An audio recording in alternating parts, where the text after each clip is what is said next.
Building a family can be a complicated, messy, lonely, and sometimes heartbreaking process. But you don't have to navigate this challenging journey alone. Welcome to the All Paths podcast, where we support and celebrate all of the different ways there are to try to grow your family. We are your hosts, Kate and Emily, from the nonprofit organization All Paths Family Building. And today we're talking with Kristy about her family's journey and her work in this space. Kristy, thank you for joining us on the podcast today. You're welcome. Happy to be here. Well, we're so happy to talk to you. So before we get into your family's story in more detail, we'd love for you to introduce yourself for our listeners. Sure. So my name is Kristy, and I am in Ohio. I am in rural Ohio, so I'm surrounded by lots of green spaces and trees. It's really beautiful here. And was born and raised in Ohio, but actually left Ohio for a lot of my schooling in Virginia. So I lived there for about 15 years and have moved back about 6 years ago. So when people ask me where I'm from, it's really hard to say if I'm from Ohio or Virginia because I feel an allegiance to both states. But like Kate said, I have personal experience here in the infertility space, but I also have lots of professional experience. I'm a licensed professional clinical counselor, and I see only reproductive clients. So I have this, semi-unique, but not so unique. When you start talking to mental health professionals, most of us have some kind of personal reproductive story, which kind of steers us to this part of the field. But unique in that I can really, empathize and feel what it's like and remember what it's like to be a patient, a current patient, and struggling with all those decision makings, and then have this like professional side of me that's like, okay, now what do we do about that? So I spend my days working. I teach full time and see clients, and so anytime I can try to raise awareness about family building, I'm happy to do so. So thanks for having me. Oh, wonderful. We're excited to talk with you about your own family story and kind of your professional role in this space. But let's start with your journey to building a family. Where did it all begin? Yeah, I know at the very beginning, when I think about it. Well, so my husband and I have been married almost 20 years. It's hard to believe. And we were just so sure that we were going to have a child in that first year of marriage. And that was the plan. And we were like organizing our insurance to get ready to make sure I had maternity and coverage and all of that sort of thing. So I say that to say, family building begins long before conception because you're already dreaming of like what that's going to look like and making space for it. I can't tell you how many vacations we've, scheduled around IVF cycles, or had extra side jobs to raise money to be able to support our IVF. Everything just starts getting tied up in that. But before we even knew we needed IVF, we tried a lot naturally and it wasn't working, and it was heard a lot of things from people of like, try this or don't try this or whatever that looks like. And so I ended up in an endocrinologist, and it was actually, she was wonderful. She was such a wonderful physician. And she was helping me with some other things and asked about kind of building our family. Where are we at with that? And I said, well, we've been trying for a while, nothing's happening. And she was just so firm in saying, I think you need to go see my friend who's a reproductive endocrinologist, and I think you need to go see him. And it was said in such a loving way, but very clear, like it's time. And I don't think I had anyone say it's time. Everybody kept saying, well, it'll happen when it's ready, or when you're ready, or when the time is right. And it was so different from what I heard. It was like, no, you need to go. Like, and you probably should have went a while ago. And I remember I walked out to my car and I thought, I am certainly not going to a fertility doctor. And little did I know, I definitely was going to a fertility doctor. And so we made an appointment and started a long journey at our clinic. We stuck with one clinic through our whole process. Even though we were unsuccessful for a long time, we really trusted our physicians and had a great relationship with them. And they treated us wonderfully, and they grieved with us, and they celebrated with us, and all the things. And that is just so important as a patient to feel like your physicians have your best interest in mind, because it was all new for us. So we started at the beginning with Clomid, Letrozole, kind of the the usual. Didn't have much success. And then we went to IUIs. I shouldn't say we didn't have much success. We did get pregnant one time on Clomid. We had an early miscarriage, and then um, we did some IUI treatments that were unsuccessful. And you just kind of there's always just this big gap after an IUI, after like the treatment of IUI, where people kind of have to make a decision. What are we going to do here? Do we take, bump it up a notch and take it to something more invasive like IVF? Or do we start exploring other options? What do your finances look like? What do your, values look like? How do we feel about all of these things as a couple? And how will our families feel about? And so we did IVF. We did IVF quite a few times. We had some embryos. We did some genetic testing. They came back, normal. We did quite a few transfers. We had two more miscarriages. And my physician had mentioned something about surrogacy. And I was so frustrated with him. I was like, oh my goodness, surrogacy. How could he think that I need a surrogate? And I don't know if maybe my face read it a certain way in that appointment, but he called me later and he's a great colleague with me now. And I treasure him. He's so important in our life. And he's like, I feel like maybe I jumped the gun with that. Like, you don't have to consider that right now. And I was like, okay. I'm going to tuck that away because there's no way we're going to need to use surrogacy. Yeah, a couple of minutes, or not minutes, couple months later, we were definitely considering surrogacy. And to be honest, if he wouldn't have planted that seed in advance, I wouldn't have had some time to kind of wrap my head around what that looked like. And um, surrogacy is beautiful, but we all have to get to that point ourselves. And again, just like family building and conception, or family building and the ideas of having kids starts well beyond conception. And so the dream that I had of carrying my own child and being pregnant and just getting all the normal pregnant people things, I was having to rethink that. And it took me a while to kind of wrap my head around what that would look like using a carrier. So my husband and I just kind of sat there for a little bit and we're kind of feeling our way through it and wondering, is this how in the world do we even find a surrogate? Like, what is this? We had two embryos left. Like, do we do one more round with my uterus and the last for the carrier? Do you hire someone? Do you use an agency? Like, do we ask a family member? That feels like a big ask. So we were just clueless and no one's really there to like help you out or fill in the gaps. So I'm like researching online, trying to figure out what this means. And this was about, almost 10 years ago. So the information we have about surrogacy now is much different. It's a lot more accessible. Lots of people are talking about it. Even just 10 years ago, there weren't a lot of people talking about it, especially in rural Virginia where I was. Nobody was talking about surrogacy. And then my husband was having coffee with one of his colleagues, and he said, we went to a church, and this person went to a church too. And they said, this person at our church was a surrogate. What? There was someone in our area that had been a surrogate? What are you talking about? Um, so we sat with that for a while and like, do we contact her? Like, does that feel too presumptuous? And so we decided just to reach out to her just to see what her experience was. Like, does she have, like, how was it? Would she recommend anyone? Or I was secretly hoping she would say, I'll do it. I just didn't know. So we reached out to her and I remember I think I left her. I actually still have her voicemail saved on my phone. And it's like 10 years old of her saying, Hey, Kristy, I got your voicemail.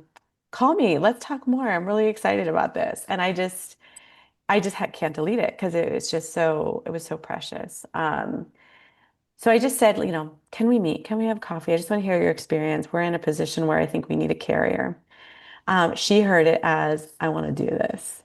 And that's exactly what I needed her ears to hear, right? And so we talked and she was like, yeah, I want to do this. And I was like, well, do you want to like talk to your husband? I was like, why don't you take more time? Like make sure. And she was like, no, I loved my first experience and I feel so called to do this again. And so It's amazing. it's so amazing. And in my professional world, I do a lot of psychological screening for carriers. And so like I see kind of typical personality characteristics of carriers and how important that relationship is between a gestational carrier and an intended parent.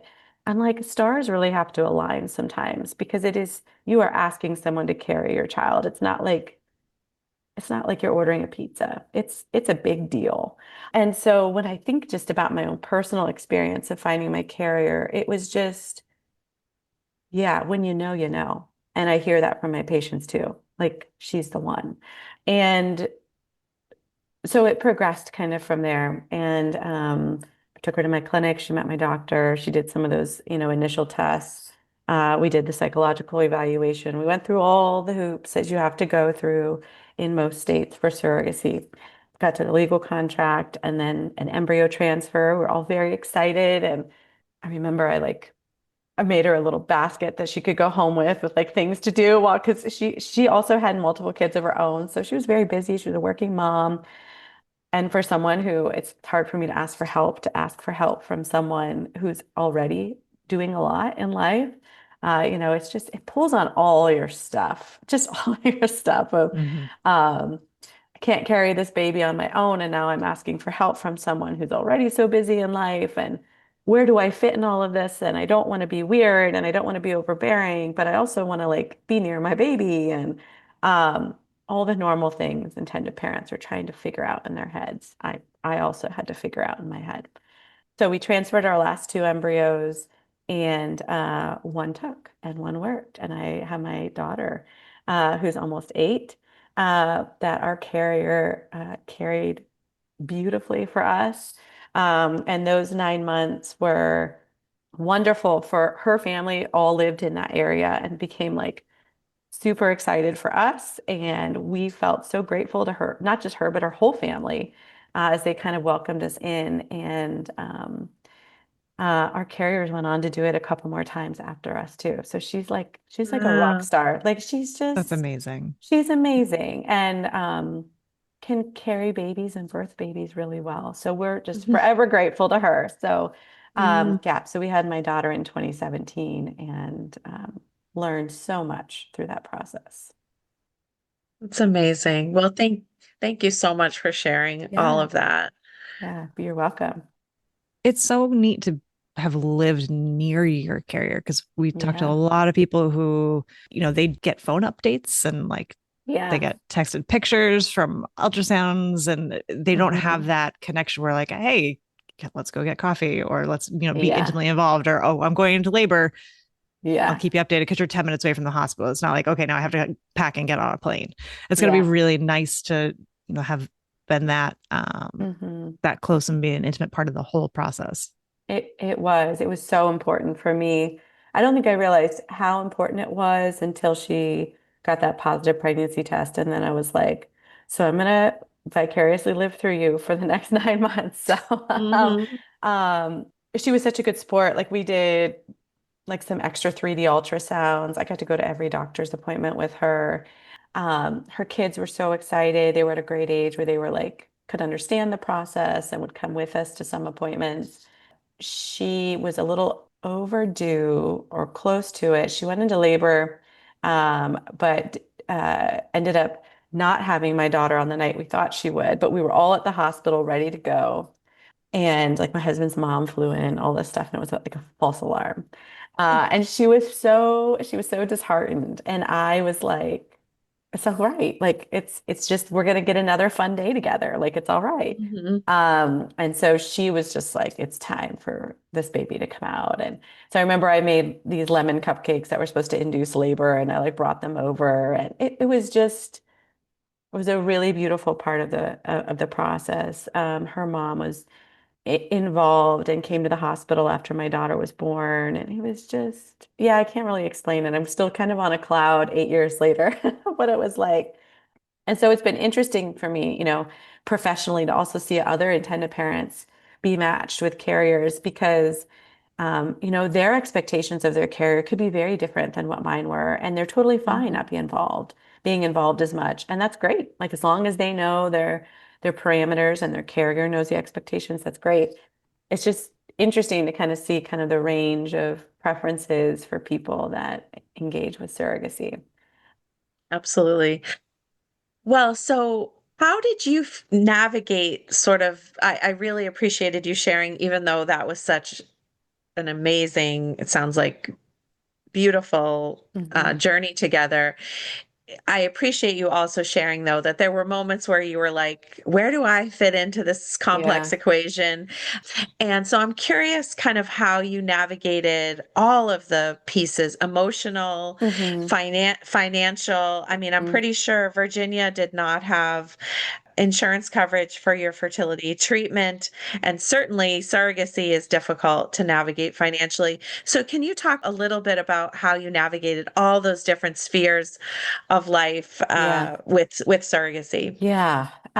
So my husband and I come from very big families, like extended families that are super close and supportive. And they were asking all the time, like, how can we help? And like so many people know, it's kind of hard to know how to help people going through this. Like there's nothing really tangible. Like you can only get so many hugs and cry faces, emojis, it's, and some of that's like, oh, it doesn't touch you in the way it needs to. And so a lot of them were like, how can we help support you, financially through this? And so there was a part where we opened like a GoFundMe and accepted some donations. It didn't cover the whole cost of it, but it helped. And I also think it opened the door for our family to feel like they were supporting this. And man, like people were so excited when my daughter was born. It was like from in all these different states, people that have followed our journey for years. The celebration was like nationwide. It was so fun. So certainly we did that. We saved, we pinched pennies, we did side hustles, we figured out how to afford this and that. The good thing is we had our embryos already created when we were setting into surrogacy. And so we were able to kind of financially pay one part at a time. Sometimes when you're for some people, if they're using, and we used our own DNA, if people are also using an egg donor on top of surrogacy, I mean, it's just the price is just astronomical and can feel pretty debilitating for a lot of people. Like, how in the world will we do this? For us, I felt thankful that, we could kind of pay our IVF and then work to pay the surrogacy piece. But yeah, it was strategic, a lot of work, a lot of side hustles. I think that's how I met you, Kate, first was through I created a greeting card company, which was super fun. And that helped pay a lot of my fertility treatment and a lot of my PhD program, which um, Wow. yeah, which I studied and did my dissertation on the satisfaction of couples going through fertility treatment. And so like it's all one cycle. Like it fed my own fertility journey, but then also fed my own research that has fueled other research to happen in the fertility world. And so I think that's kind of cool. Like it was like this full circle moment for me being able to kind of help myself, but then help others with this too. It is it is very cool. I mean, and as you said, in the beginning. It's so great, I think, when mental health clinicians, we obviously don't wish this difficult journey on anyone, but when they have gone through difficulty trying to grow their families and they can bring that into their professional work and their clinical work as well, I think it's so valuable to patients to feel like they get it. Hmm. They're not just reading out of a textbook for this. They Yeah. can feel it like in their bones. But oh, we loved your card Yeah, company. I I mean, know. talk about getting it too. When people like make greeting cards in this space and they've gone through it, their Yeah. taglines and their everything of their cards is so much better. And that's definitely how we felt about Yes. yours. Yeah. We were always like, yes, I know. you will not find this at Hallmark. I know. I know. I've since Yeah. I've since closed it I because know. yeah, Yeah. I think I told you I had to kind of Yeah. choose like where am I going to Right. invest my energy, but that was like such a passion project for me and it was so fun. I've always been someone, well, it probably speaks to what I do. Like I've always been someone who's been like an encourager and like words words mean a lot to me. It just happens that I'm a counselor and speak lots of words to a lot of people. But I just found that there were so many people through our journey that were like, we don't know what to say. And I'm like, yeah. Hmm. And you really can't say anything that feels good. Like, Hmm. sometimes you just can't. And so I just started like making these cards for a funny thing to do. Hmm. I think I was the first to start doing it. I trademarked it. I did all these things. I Hmm. was on like ABC News. I did all this kind of stuff. It was super fun. And it filled that piece for me through my treatment to kind of have this creative outlet to kind of be processing that through. So you'll still see some TTC greeting cards here and there in different places. I still have people ask if I have some extra cards here and there, and it's a real, I think of it very fondly in my life. Yeah. Well, we do too. We do too. And who or what, other than doing the cards, which I know was very therapeutic and helpful Hmm. financially, who or what were your biggest supports also Yeah. during this time? Yeah. So like I said, we have a close family. And so my mom is still living and my husband's mom is still living, thankfully. And they were so supportive. So, my mom didn't experience a lot of this in her reproductive life, but my husband's mom did some. And so she was able to relate on a lot of things. And my mom was so open to learning about it. She maybe didn't experience it, but she's like, tell me about your experience. How can I be there for you? I might not understand it, but I understand you. And so I was just reminded through that process with our immediate family that, no one in our families had used surrogacy before. I don't think anybody, not that I know of, had really done IVF before. It was all very new. So the learning curve was steep. And they all did it. And they just came alongside us and maybe behind closed doors they had other opinions about things, but they didn't tell us, which was good. They only showed us, lots of love and support. And so I would say that we also had some really close friends who, again, maybe didn't experience this sort of thing, but loved us and wanted this for us. And so some of the most thoughtful things people did for us was bring us food. And I just think that's so funny. But like we would, after we'd have a failed cycle or whatever, there would be like a bag of food on my porch from some of my best friends, full of all of my favorite things that she knows that I like. Or my neighbor, bring over some fresh bread. Like it's just, yeah. I mean, sometimes you need that instead of words. And so those people I cherish in my life still today. It's like you mentioned earlier, it can be so hard to know what to say, but Hmm. sometimes just showing up and being like, here, you don't have to go grocery shopping and, try to put the Yes, blinders on and not see all the babies in the shopping carts as they go by. Like that, that's that is right. such a huge help and so much more helpful Hmm. than some random platitude that somebody stammers out would ever be. Yes. Yeah. Yeah. So nurturing too, like Mhm. Yes. food I know. and just like the gesture is so Yeah. like nurturing and Yeah. loving. So it's Yeah. so on multiple levels. They nailed it. They nailed it. And it wasn't random. It was like my favorite things. So, they were thinking of me as they were picking those out. Mhm. And it's like that just goes beyond.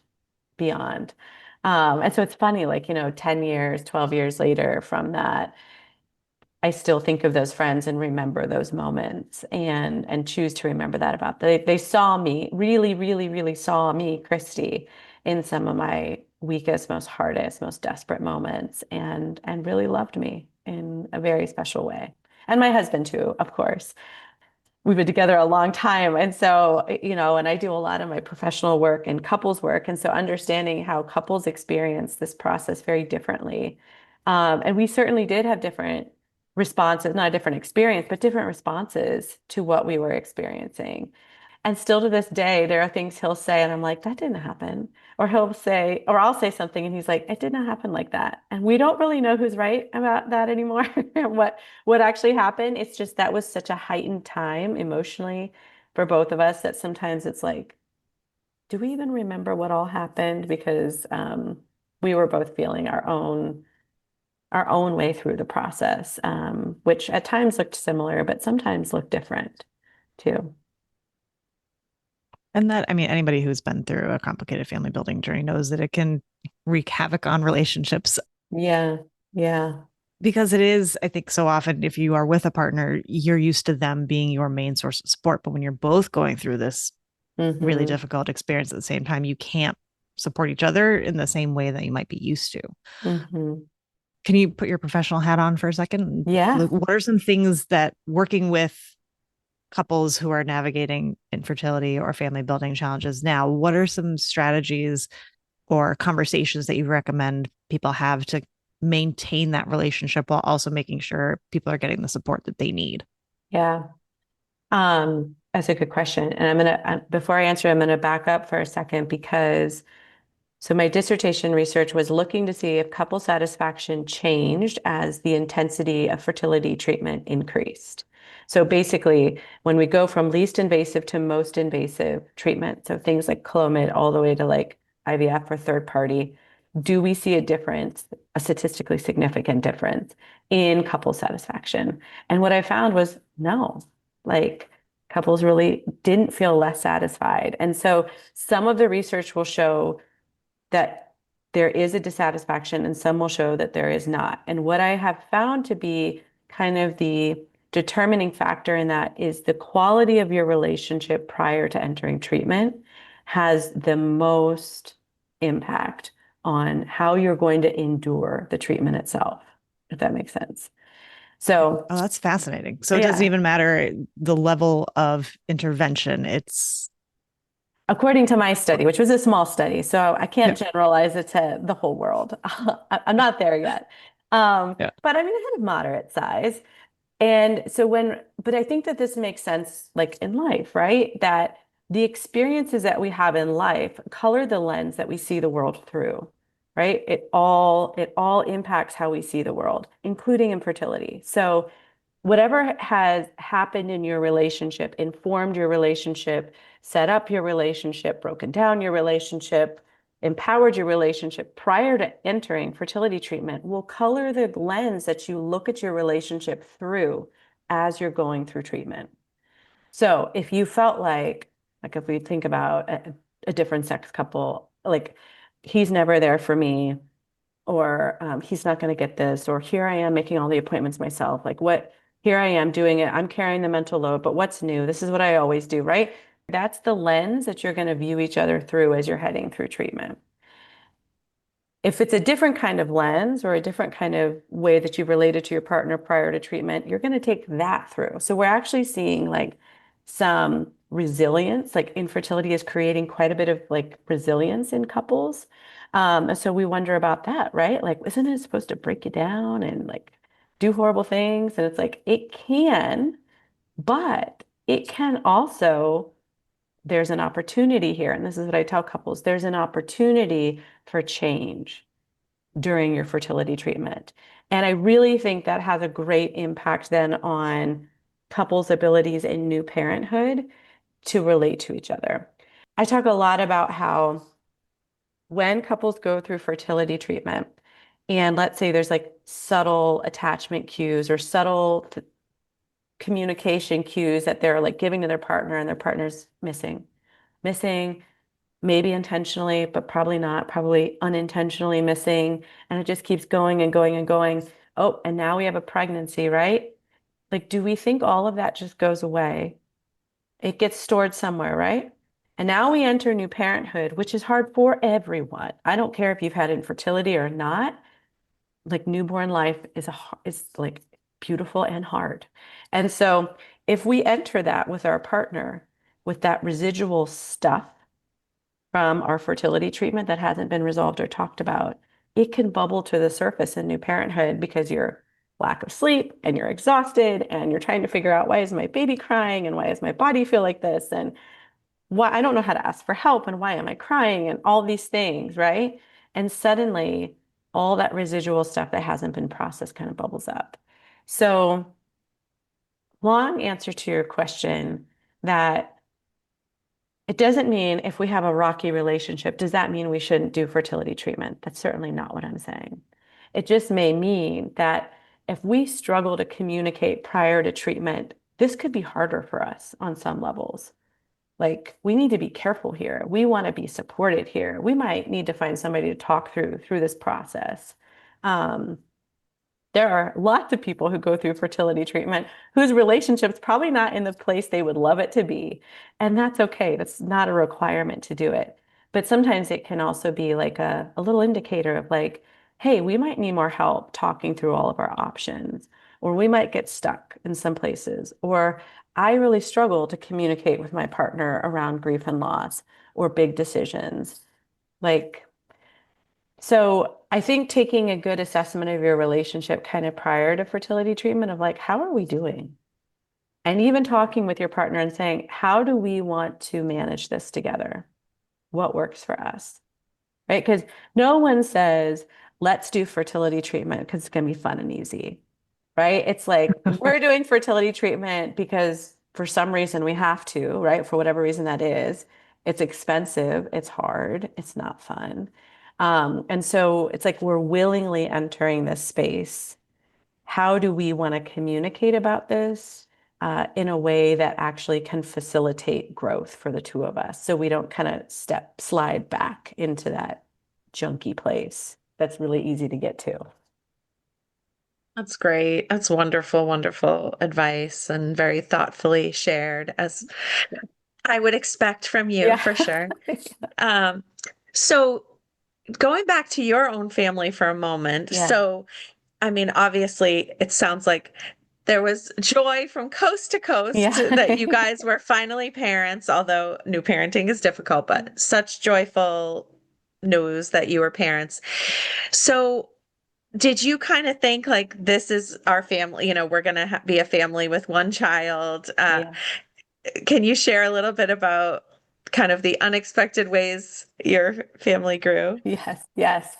So we had my daughter and we're perfectly content with, we had our hands full, lots of things, and happily so. And then we were living in Virginia and decided to move back up to Ohio before her first birthday. And I am home and I'm around her cousins and the rest of my family, and I'm starting to kind of think about okay, what happens when you want a second child, but you've used a gestational carrier and you're out of embryos? Like, what do we do here? Like, where what happened?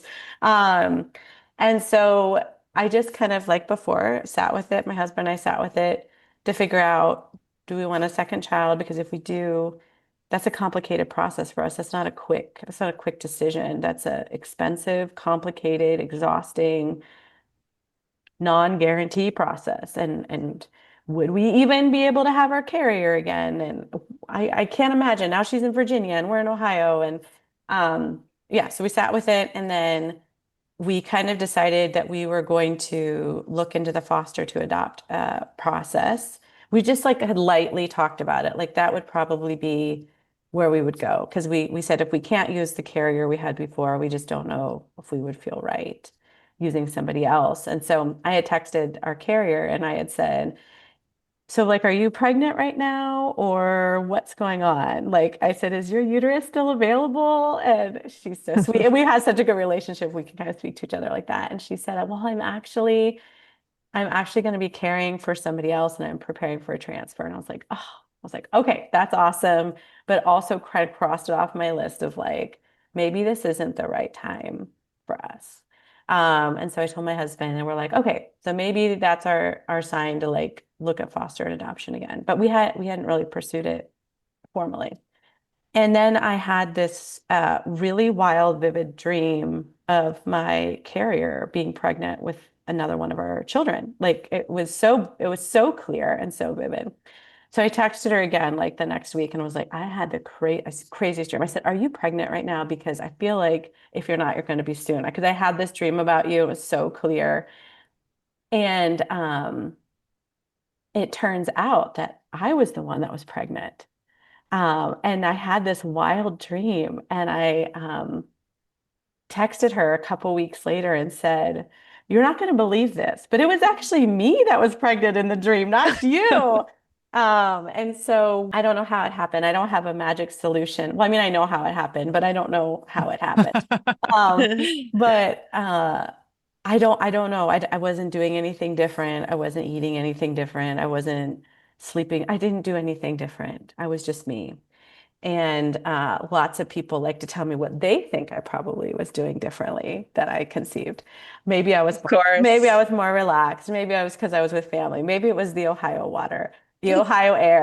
I don't think it was any of those things. I'm sure Right. Ohio's taking credit for this. Yeah, They're that's like, right. yep. That's right. Yeah, so I was late on my period and that's not normal for me. I had a pregnancy test at home. I don't know why. I don't even know why I had those. But I had one. I had to check the date if it was even still good because who knows. And it was. And so I randomly took it. I was home by myself and it came back positive. And I was like, that is weird. I bet it's old. Like I bet it's expired. So I actually FaceTimed my husband at work and I was like, I had a positive test. And both of us didn't think for a second it was true. He goes, really? And I said, yeah, I bet it's expired. He goes, yeah, I bet it's totally a fluke. Like that. I mean, we were so far gone from me being able to carry that. Like neither of us even thought twice. And I said, well, just to make sure, why don't you pick up a couple more on your way home and we'll just test the data and we'll see like what are the results. He brought like 6 tests home and they were all, I took them all that night and they were all positive. And I just remember we looked at each other and we were like, what is this life we are living? Like, how is this happening? And so I got pregnant in November of 2019, and then I was pregnant through all of COVID. And what a wild experience for someone who's never been pregnant, who's been told they probably can't be pregnant, to experience pregnancy with lack of a lot of care because my OB, they kind of slowed down OB appointments. They were trying to limit all this contact and stuff. And so I was just kind of at home by myself, pregnant, thinking, hope this works. Like, hope everything's okay. I don't even know what to look for because I've not been pregnant before. But my son was born in 2020, in August of 2020. And so it's been really beautiful to explain to my kids that they each had a different ride to get here, right? Like one got to ride in somebody else's belly and one got to ride in my belly. And yeah, just even, find, I mean, I help couples do this every day is figure out how to tell their kids about how they came to be. And yet I'm doing it myself. And it's so interesting to like hear myself try to find the words or lack to find the words or answer questions that are kind of hard to answer sometimes. Like, how do I have your DNA, but I was in her belly? I'm like, yeah, I know. Isn't that crazy? Isn't that wild? Isn't that so amazing? Mm-hmm. And it's like, and that's kind of a long story, you know? Mm-hmm. Mhm. So yeah, so we kind of were all over the place from Clomid and letrozole to surrogacy to getting pregnant naturally on my own to having a birth, a C-section, a very emergency birth. Like, so I got to experience that too. Um, I'm looking at as I get to experience these things, right? Because these are things that I never thought I'd get to experience. So even though it was really rough and I had a really bad recovery, it was like I still got to experience it, the thing I never thought I would. And that helped my mindset. That's great. And like you said too, the diversity of experiences that you've personally had inform your professional work as well. Hmm. So what I'm so always so interested in like how these lines are intertwined. So Yeah. how did your professional career intersect and then evolve through your own personal experience with family building? Like, were you already on the mental health professional path before your own journey? Yeah. So I have been yeah, working in private practice for about 15 years. So I was very well established in my private practice as a couples therapist for 8, 9 years before we started with any assistance or anything like that. I didn't think about seeing anybody in the reproductive world clinically through my own experience at all. And then when we used a carrier, we had to do the required psychological meetings. And the person who did ours is lovely. I still talk to her. She was wonderful. And she's at the very end of all of our meetings, she said, I wonder if you should maybe consider doing this. And I was like, doing what? And she's like, this, like doing this, like in the reproductive world. And I was like, okay. But I was so in my own journey that I couldn't even but it did something. It just took me a couple of days, which is normally how I process. A couple of days later, like it clicked. And I was like, that's interesting. I wonder what she was talking about. And then I started finding out more about, becoming a member of ASRM and getting more postgraduate training. And then once I had my daughter and was no longer a patient at that clinic, they said, "Can you start seeing our patients now?" And I said, "Yes." Um, and since then, have really worked to bring all of the good training and years of schooling that I had as just a general couples therapist. And how does this intersect with couples going through reproductive trouble? And where's the overlap here? So I would say about 8 years ago, I took a hard right in my career and have just went fully into the reproductive world, which has been great. Did my PhD and studied the couples that I mentioned, wrote some book chapters and things like that. So I've tried to give back to the community as much as I can from my experience as well. Oh, that's wonderful. Now, you're in Ohio now. Do you Yeah. see just people that are in Ohio? Yeah. What's your geographic range in terms of clients that you'll work with? Yeah, good question. So I'm licensed in Ohio, Virginia, and Pennsylvania. So I can legally practice in those three states. And I do work fully remote. So I take clients from those three states. I also teach a 10-month course with my colleague, Dr. Laura Covington. I think you know her, Kate.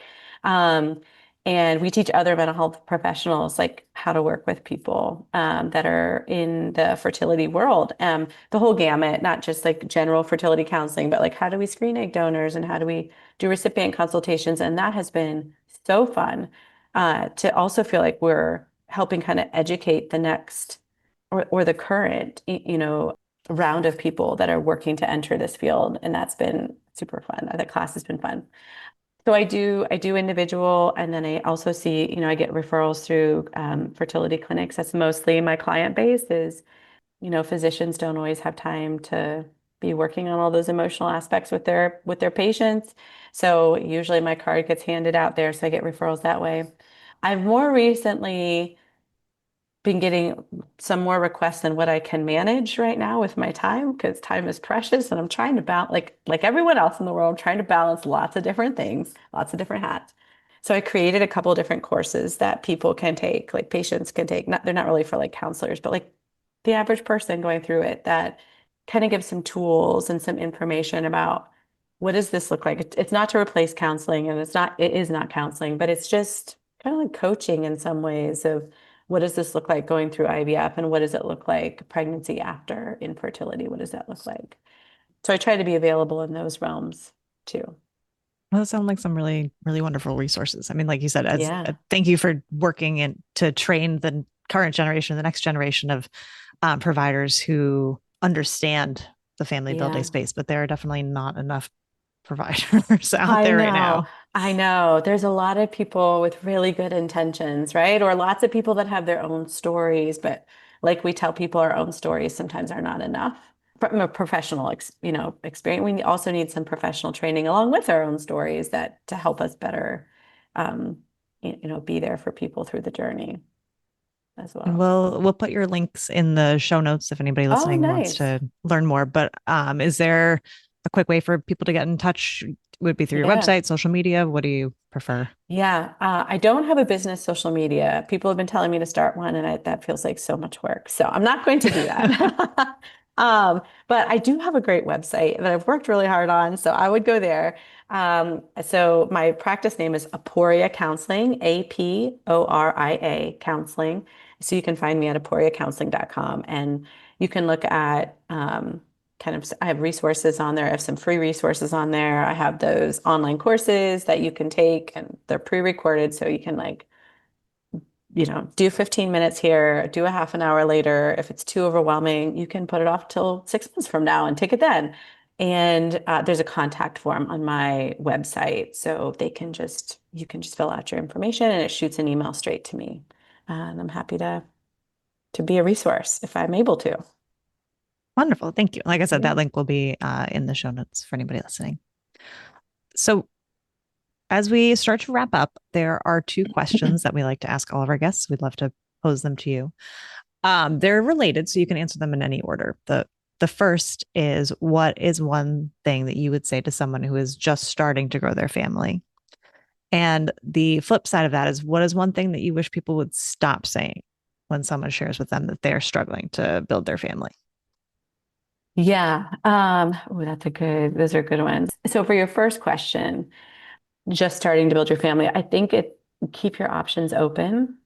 As I've been telling my own story, you've probably heard me say a couple of times that I was pretty sure we weren't going to need a fertility doctor, and I was pretty sure we weren't going to use surrogacy.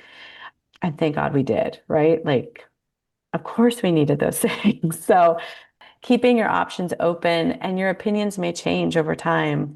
And part of why we said, well, we don't need a fertility doctor and I don't need surrogacy is because I didn't know what they were.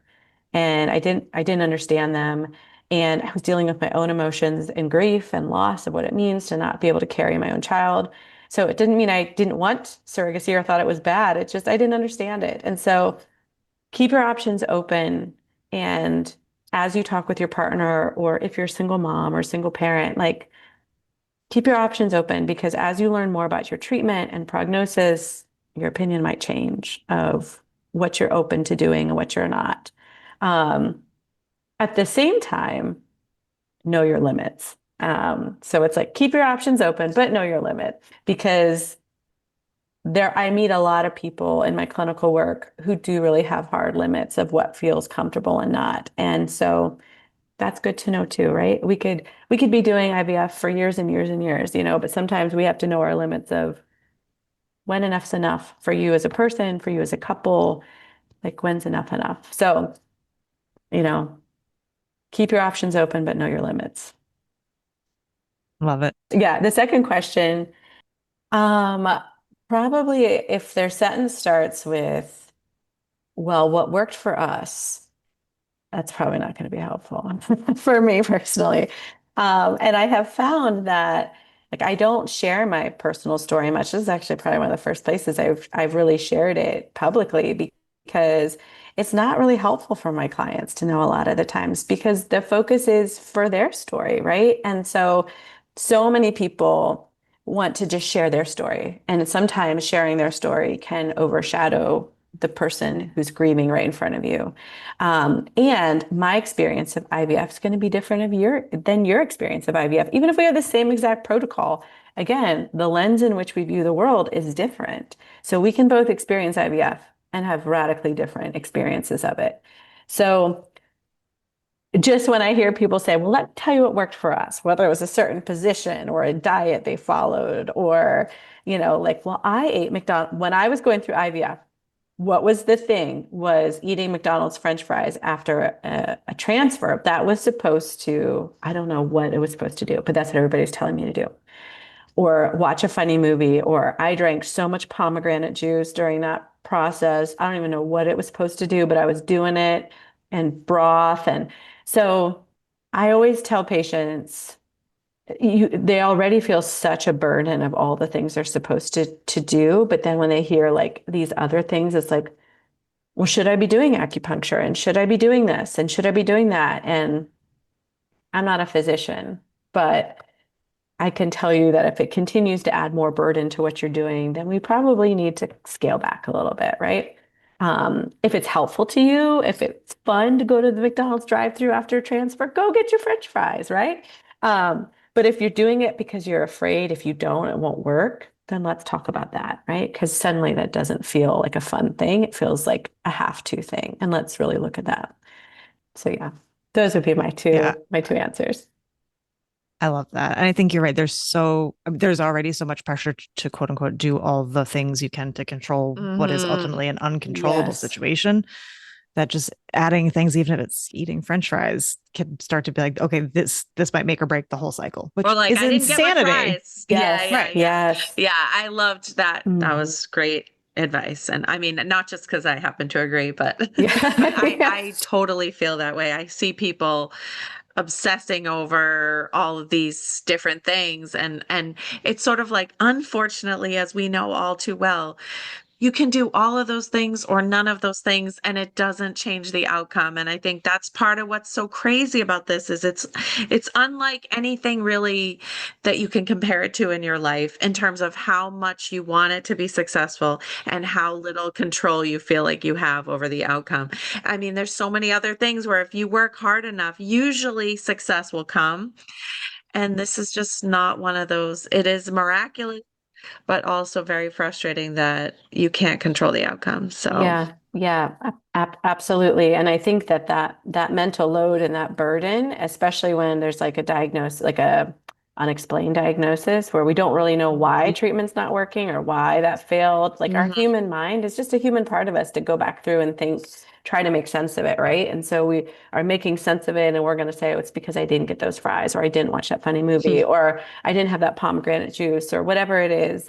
Um, mhm, and again, if your physician is telling you to do those things, then you should consider doing them. But if they're not telling you to do them things, then we should evaluate, like, are those helpful for mhm, you, or do those create more burden for you? And what mhm. do you really want from this?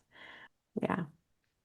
Well, thank you so much for being on the All Paths podcast. And it was so lovely to catch up with you and to hear your story in such detail, which we're really honored that you shared. Thank you. Yeah. Well, thanks for having me. And hopefully, there's something relatable in my story for other people who are in the midst of it too. So, For sure. For yeah. Absolutely. sure. We hope you'll join us next time for more family building stories and resources. Be sure to subscribe wherever you listen to podcasts to make sure you never miss an episode. And follow us on social media at All Paths FB or visit our website, allpathsfb.org, for more information about our work.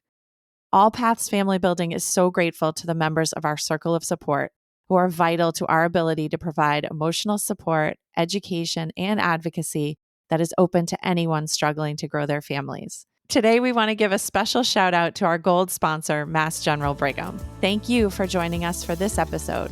Please help spread the word so that anyone who is struggling to grow their family can join the conversation. It's an honor to walk with you on your family building journey.